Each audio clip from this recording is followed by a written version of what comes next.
La fin de l'humanité, rien que ça, dans trustmyscience.com du 5 juin 2019.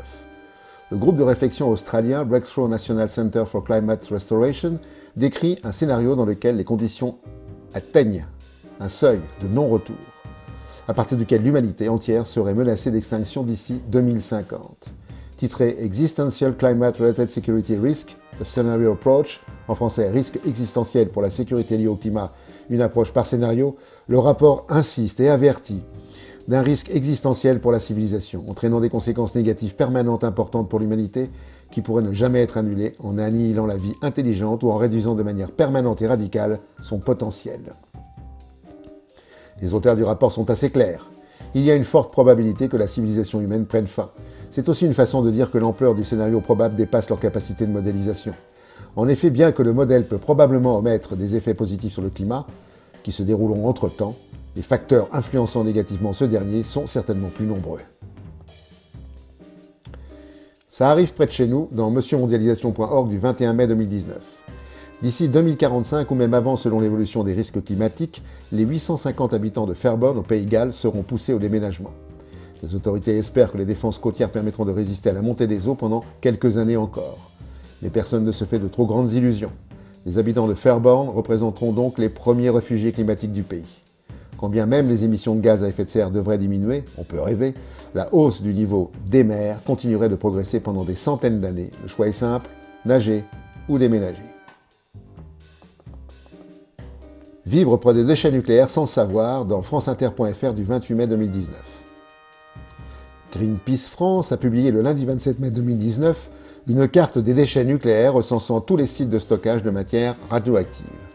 Environ 1 million de mètres cubes de déchets produits par l'industrie électronucléaire sont aujourd'hui stockés en France.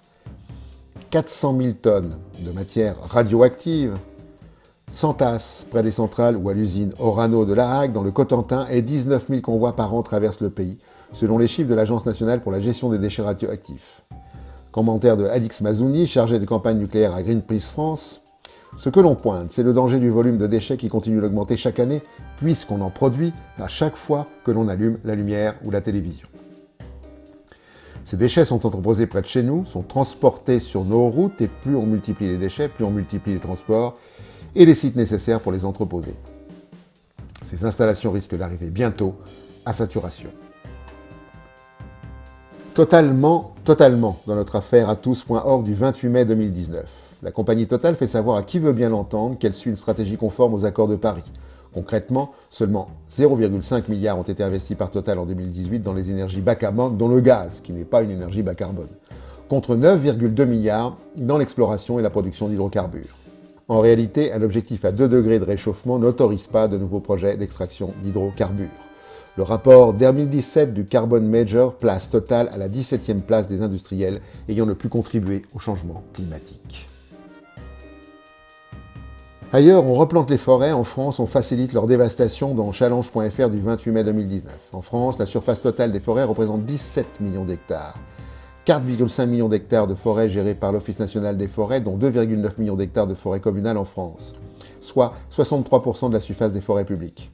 Or, le gouvernement souhaiterait se passer de l'avis de l'ONF concernant certaines opérations de défrichement effectuées dans les forêts communales. Il manque 1000 milliards d'arbres dans le monde pour atténuer le réchauffement climatique, et il en manquera plus encore grâce à la France.